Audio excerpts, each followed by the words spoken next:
Yo tout le monde, dans cette nouvelle vidéo on va se retrouver pour le suivi de mes 3 serpents. Donc on va commencer par mon Lampropeltis, je vais le peser. Donc hop.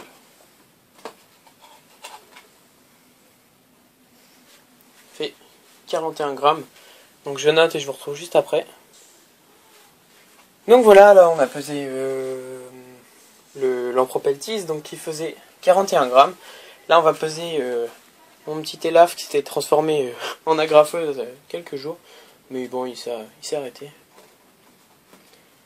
Hop. Il va être un petit peu affolé, c'est normal.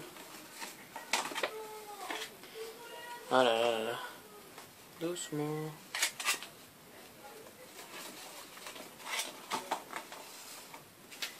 Donc voilà. Pour le Lampro, pour l'élaf, qui fait, enfin mon Pantherophis, qui fait 32 grammes. Donc je vais noter, donc 32 grammes élaf. Et donc là je vais essayer de trouver notre boîte pour peser ma femelle python. On se retrouve juste après.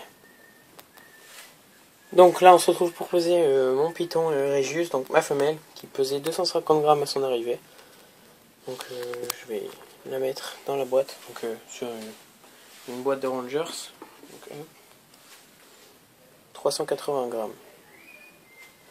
Donc casse décale de l'autre côté. Ouais, 380. Donc hop. Maintenant elle fait 380 grammes.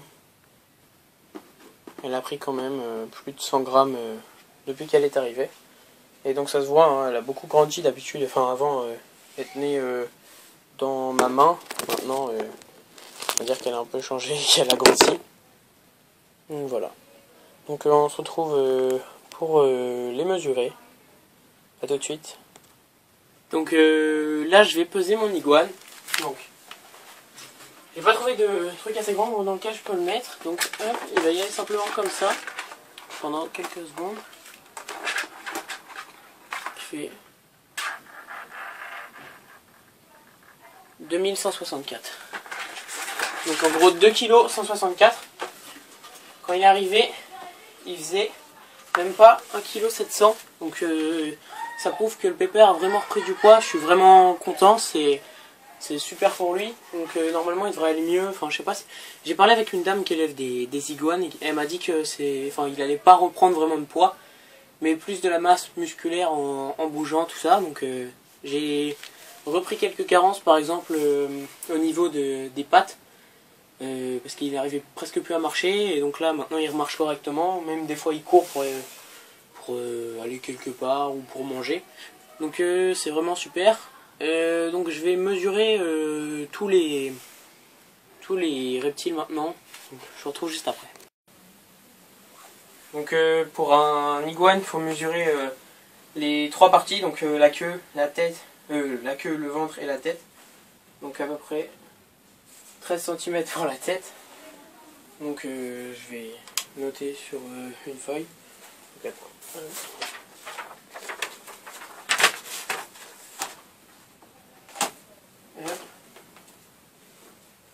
pour le corps, on a 30 cm.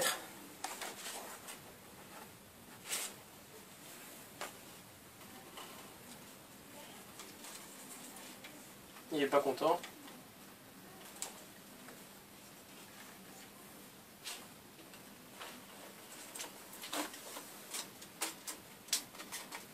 Et pour la queue, on a 68.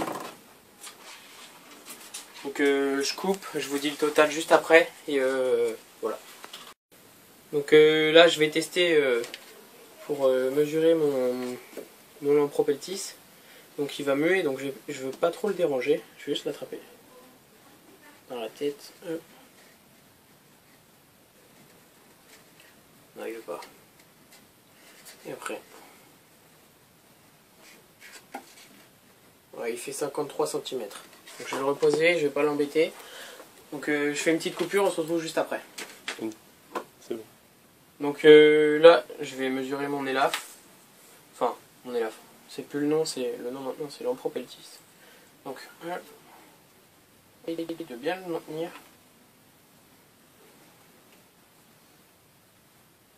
Pareil, la même taille. Donc à peu près 54, c'est quasiment la même chose. Donc je coupe et je vous retrouve juste après. Donc là on va se retrouver pour poser ma femelle Regius. Donc je sais pas si elle va vouloir que je l'attrape par la tête parce qu'elle est assez on va dire. Donc voilà, j'ai réussi à la mesurer. Donc elle fait j'ai regardé sur ma feuille parce que je me rappelle plus. Donc c'est 78 cm, donc elle a bien grandi. Quand elle est arrivée chez moi, elle faisait une quarantaine de centimètres.